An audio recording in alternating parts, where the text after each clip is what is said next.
April 25th, 1996.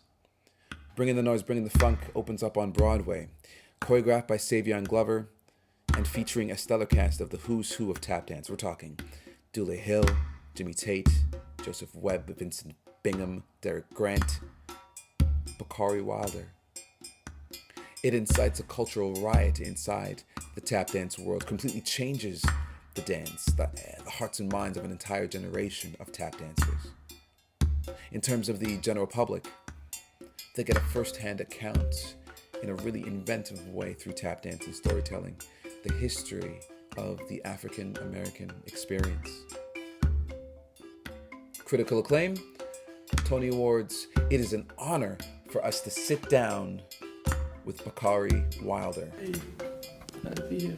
Tell me, how did it get started? How did your relationship with noise finally come out?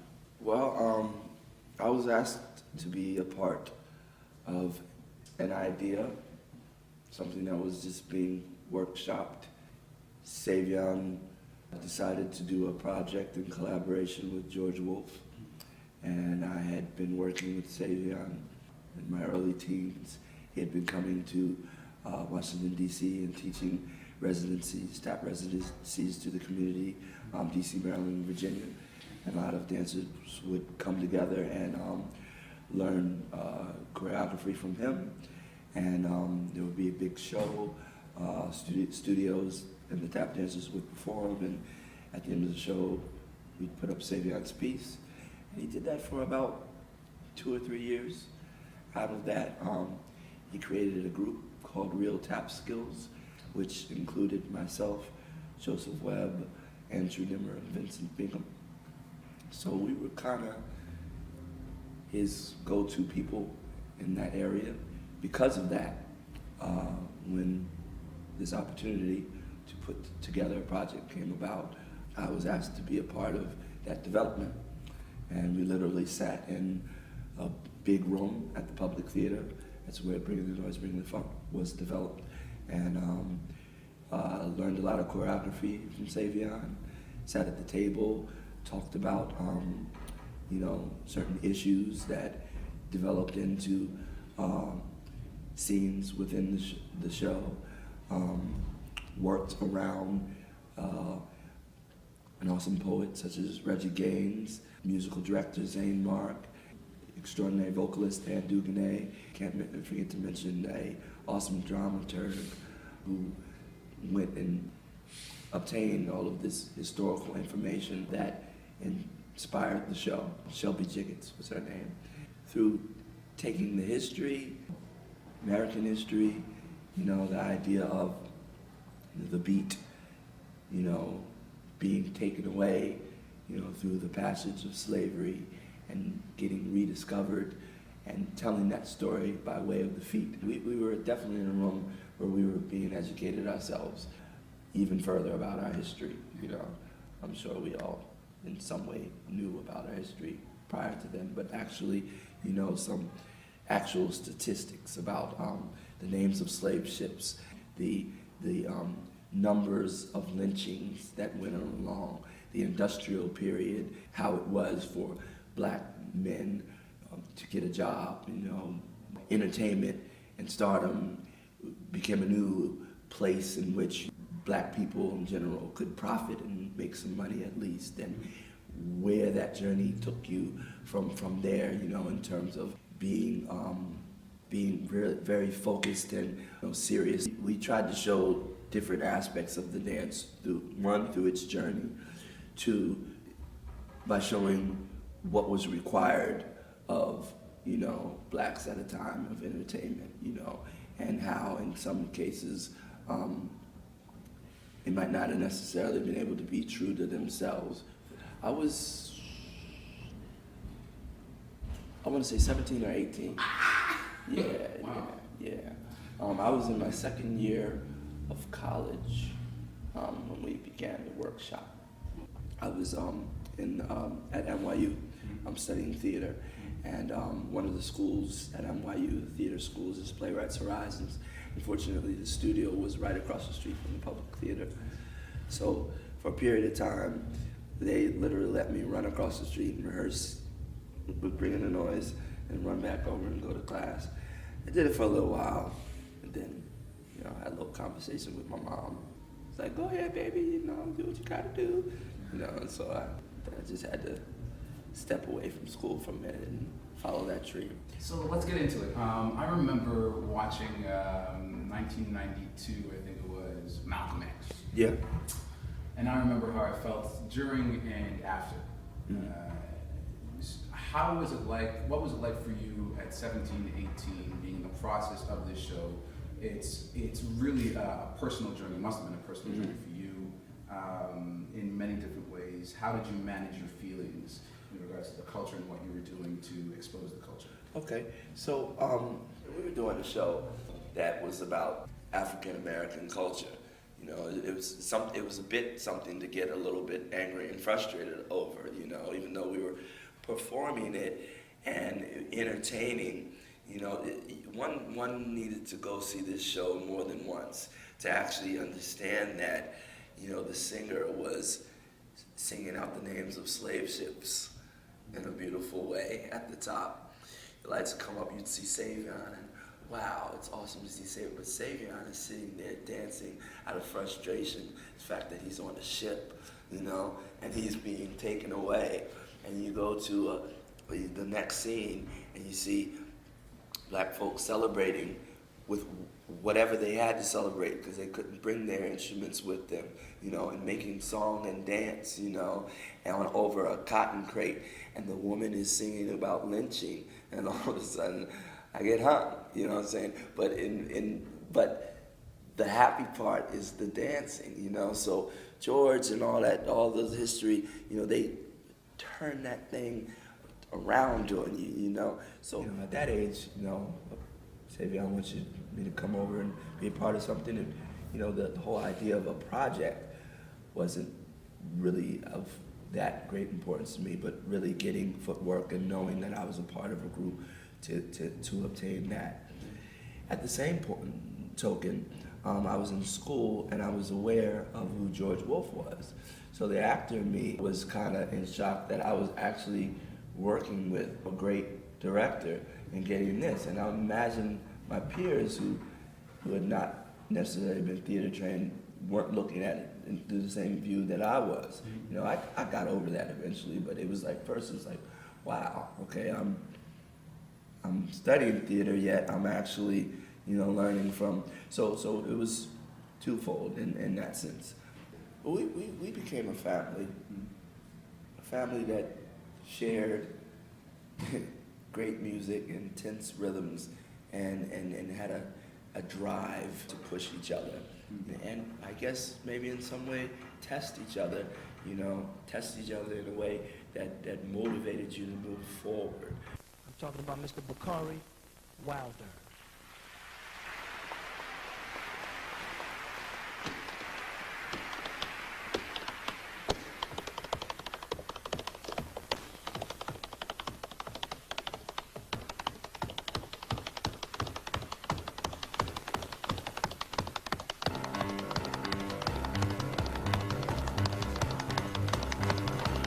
Tap is a journey, so you mature later on in life based off your experiences.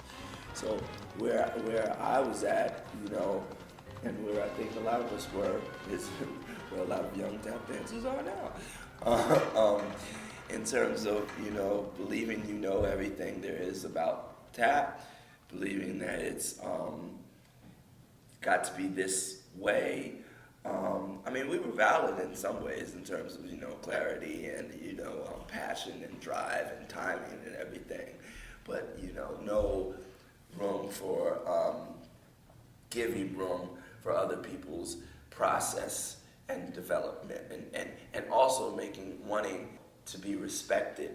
Along with tap came and still comes with a lot of negative connotations. You see it in dialogue, in script, tapping over your head. Oh, you think I'm gonna do a tap dance right now? You tap dance, do something for me. We weren't tolerating any of that, and we were men tap dancing too. Just making it clear that historically there were great men who did this, and there's nothing soft about tap dancing. which is what my group of peers wanted to make certain that was understood. It took, for me personally, after talking to a lot of, my elders such as Jimmy Sly, in terms of the importance of relaxing and letting some of that go and being patient with others.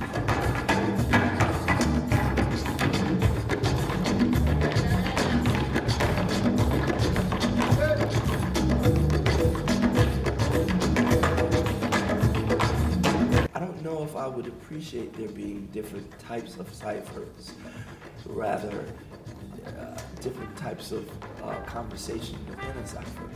You know what I'm saying? So, and everything being appreciated, within a cipher. We're talking about music, so it has its hard and soft spots, its highs and its lows. It's music, so to me it ought to be music. That more aggressive period, even inside of that, we were watching footage and we were watching, cats like Chuck Green and Jimmy Slide, Bunny Briggs, and how their approach wasn't so much of that. So we were also trying to bring some of that into the cipher as well, inside of that. So I think the picture that may have been painted, falsely painted, was that you have a bunch of young black men who are just angry and who are just mad and just dancing aggressive. And that nature and that attitude, see, the dance does not have to live inside of that. Dance really has nothing to do with your attitude or your nature. That's you and what you put on the dance. The dance can be many things.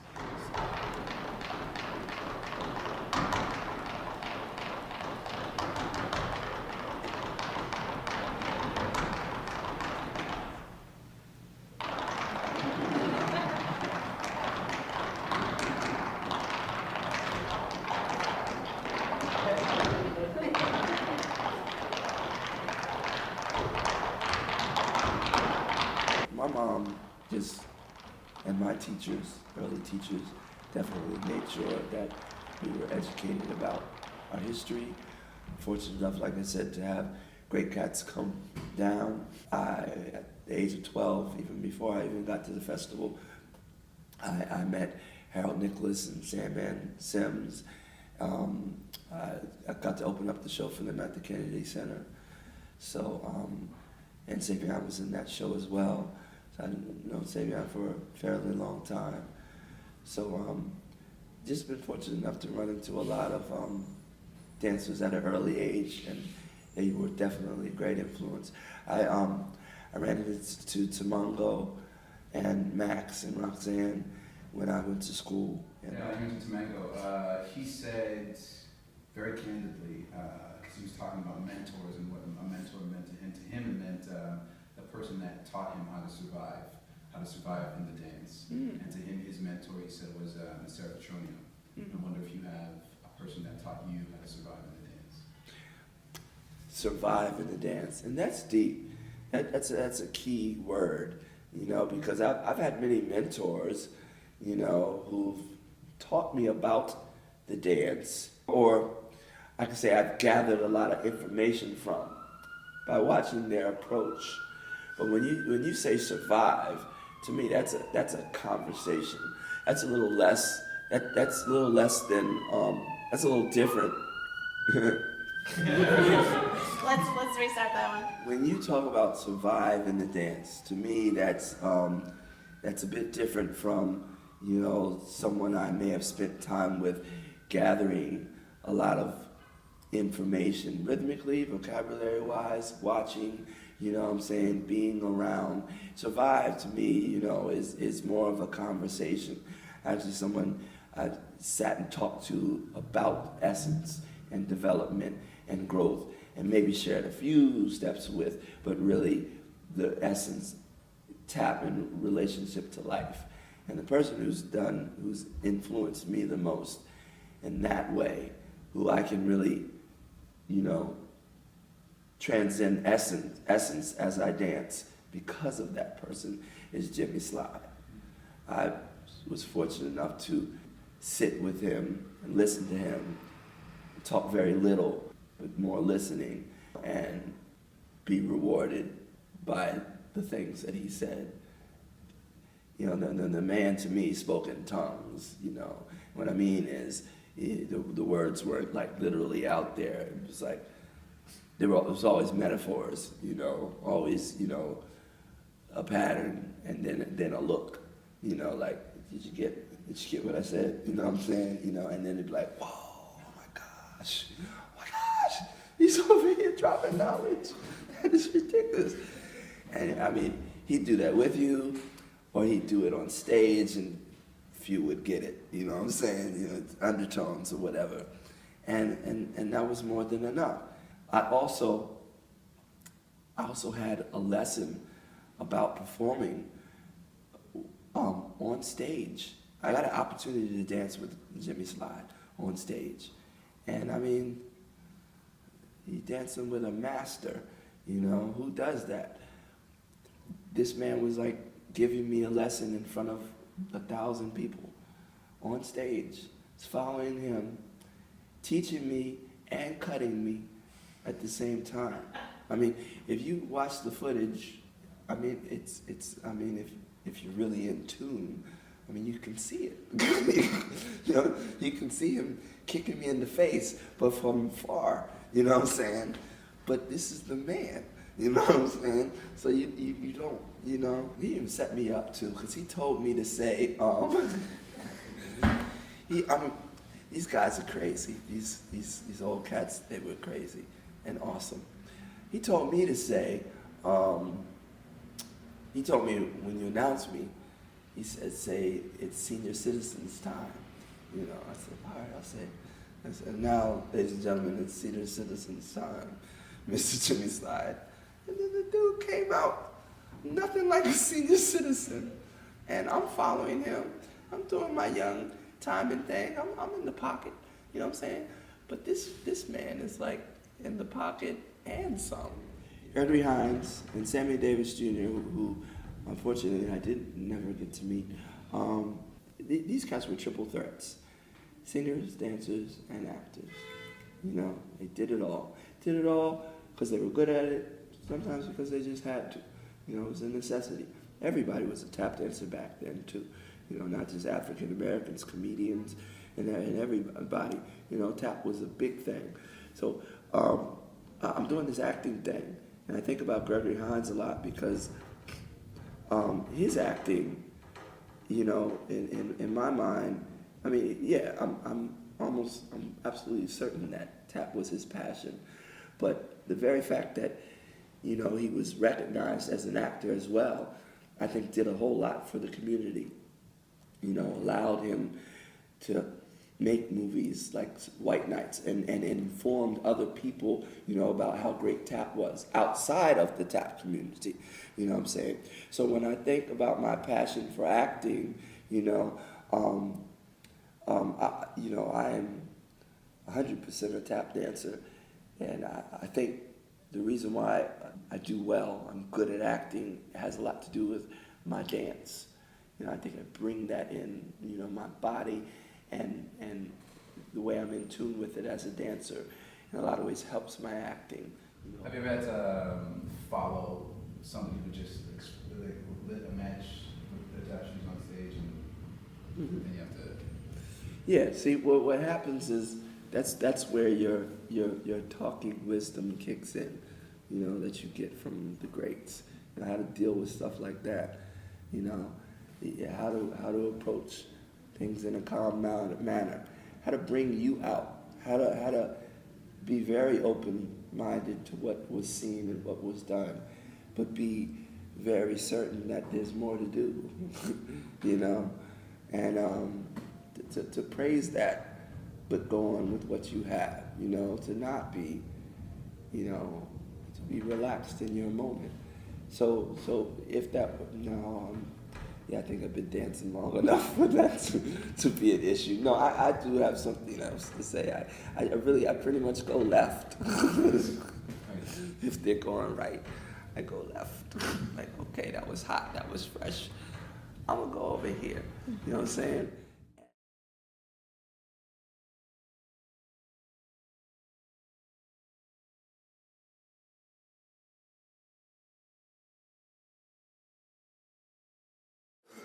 Y'all were rock stars, rock stardom, and I would like to hear, at your discretion, a rock star story. A rock star story?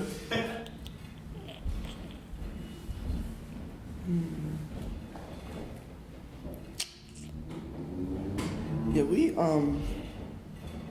trying to think of a story, a rock star story. Rock star story. No, I can't tell you all the stories because well, we were young, 20s, kids. We handled it like young people who had some money in their pockets. Just imagine, signing autographs and then just staying in front of your theater, till it got late because, you were in front of that. We represented that thing. So we turned 49th Street into a block. Which is eerie, which is weird, which is probably not wanted, but we were there.